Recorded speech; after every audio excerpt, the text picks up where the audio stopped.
Monsieur Andogoli Guindo, j'ai bien envie de vous dire, Aoudansé. C'est vrai que vous êtes en fin de séjour au Burkina, mais je vous souhaite la bienvenue sur ce plateau. Merci vous beaucoup. êtes ministre malien de l'artisanat, de la culture, de l'industrie hôtelière et du tourisme. Alors, votre délégation est présente sur la terre burkinabé pour la cérémonie pour une visite d'amitié et de travail, mais aussi pour le Festival panafricain de cinéma. Vous avez assisté déjà hier à la cérémonie d'ouverture. Qu'est-ce que vous avez comme appréciation par rapport à ce que vous avez vu? Merci beaucoup, Madame Ouattara. Je voudrais tout d'abord vous remercier pour l'honneur de cette invitation sur le plateau du GT de la RTB, que je salue à travers les directeurs, vous-même et tous vos collaborateurs. C'est un grand honneur.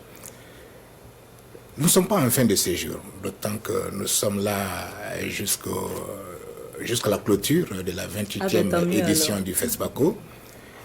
FESPACO, 28e édition auquel nous sommes invités en qualité de pays invité d'honneur. C'est un grand honneur fait au Mali par le gouvernement du Burkina Faso. L'occasion m'est agréable pour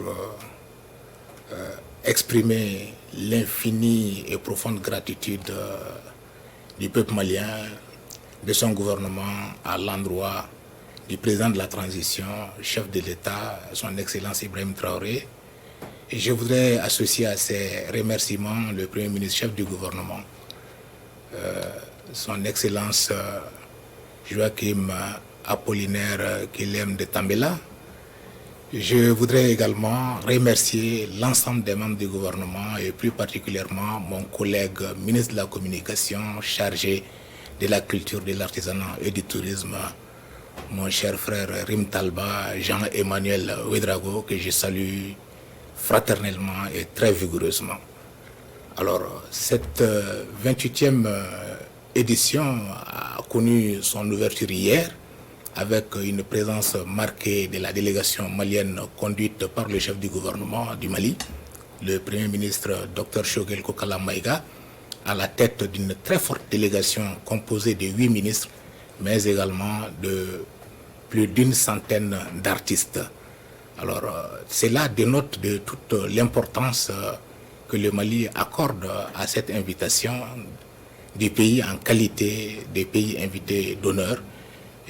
Déjà, le fait d'attribuer cette qualité à notre pays est une marque très forte de fraternité qui atteste aussi de l'excellence des relations d'amitié, de coopération et de fraternité entre les deux peuples, mais l'amitié entre nos deux États et leurs dirigeants.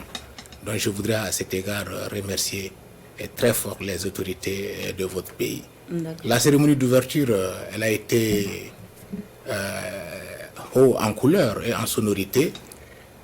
La chorégraphie nous a enseigné, elle a révélé toute la profondeur et la richesse, la densité de la culture africaine burkinabé, des expressions fortes de l'art africain se sont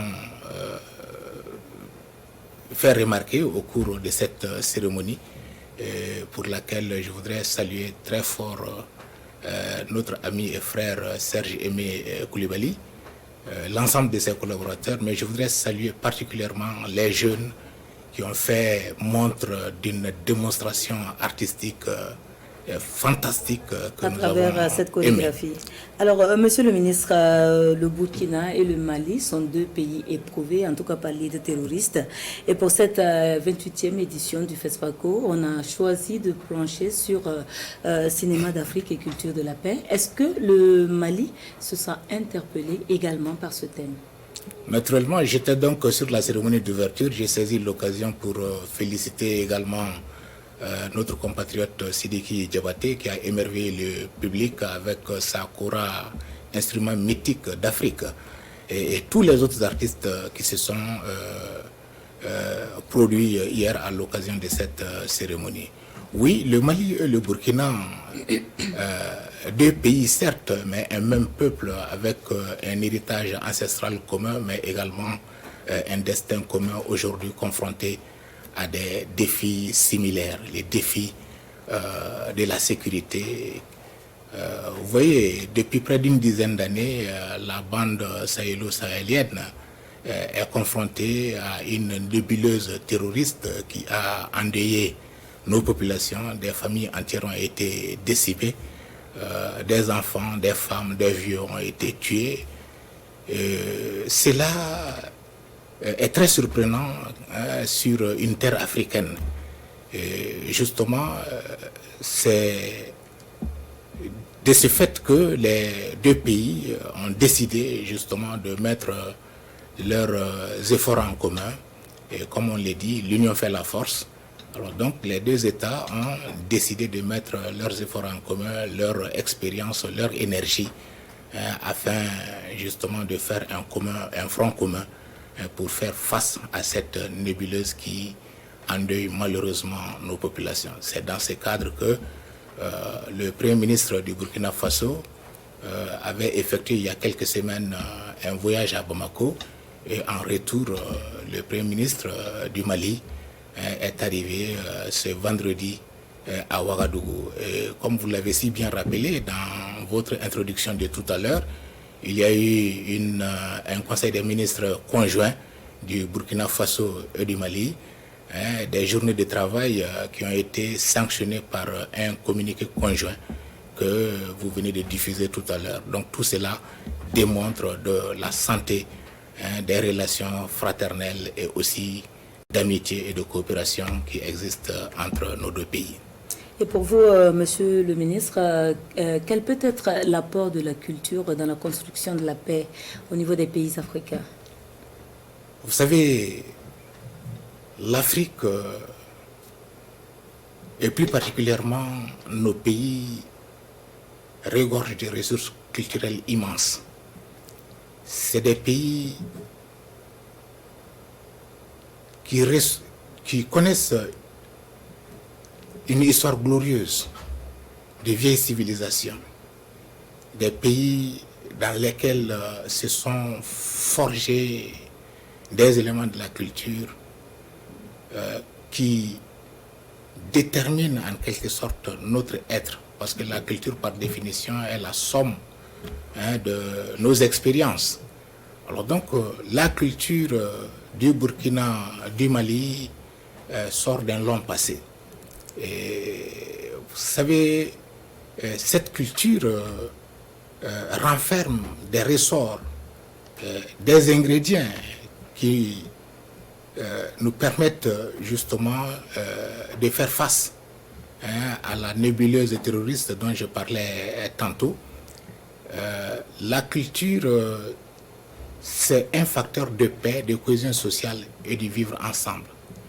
Il est besoin peut-être de rappeler que nos ancêtres avaient des mécanismes de régulation des rapports entre les individus, mais les rapports de l'individu à l'État.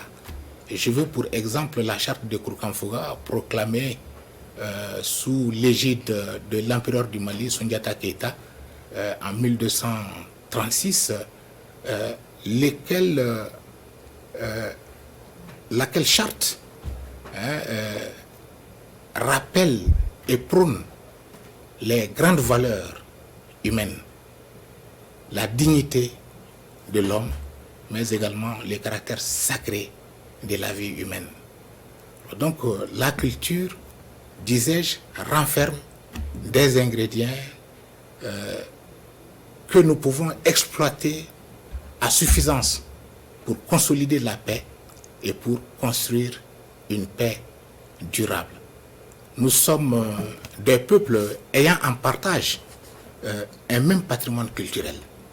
Et ce patrimoine culturel, de notre point de vue, constitue une source inépuisable d'inspiration pour les hommes de la culture. Et c'est également une source dans laquelle ils peuvent puiser des énergies, justement, pour éduquer, conscientiser au fin d'un ancrage de la culture de paix dans nos sociétés. Vous comprendrez alors que la culture a un rôle éminemment important à jouer dans la construction de la paix, dans son maintien. Je voudrais aussi vous dire que la culture, c'est un peu comme un disjoncteur. Et toutes les fois que ça chauffe dans les relations humaines, la culture est là, on appuie dessus. Elle peut être actionnée. Elle peut être actionnée. Voilà, notre culture est un puissant facteur de paix, autant elle constitue un puissant marqueur de nos identités. Et justement, quelles sont les perspectives en termes de coopération sur le plan culturel et cinématographique pour le Burkina et puis le Mali? Le Mali et le Burkina sont deux pays unis par la géographie et par l'histoire, mais je le disais tantôt, ayant en partage un même patrimoine culturel. Ce qui est uni par la nature ne peut être désuni.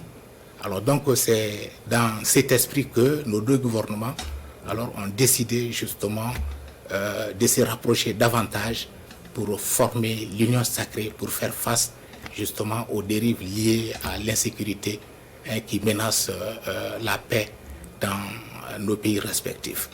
Alors donc en perspective, oui, il existe déjà des accords de coopération entre le Burkina Faso et le Mali datant de décennies déjà. Et au-delà de ces accords de coopération, les rapports entre acteurs culturels du Mali et ceux du Burkina sont au plus beau fixe. Et également au niveau des ministères chargés justement de la culture, les échanges sont presque au quotidien. J'étais à Ouagadougou il y a seulement 3 semaines. Mais voilà encore, et je suis là jusqu'au 5 pour parler justement des cultures, pour renforcer le pont culturel entre le Burkina et la République du Mali. Alors, en perspective, au-delà de l'existant, nous irons vers le renforcement de cette coopération afin que acteurs culturels du Burkina Faso et du Mali puissent partager ensemble cet héritage commun, aussi le mettre en valeur. D'accord. Alors, Monsieur Andogoli Guindo, merci d'être venu sur ce plateau. On vous souhaite une bonne suite de séjour en terre burkinabé. Merci beaucoup.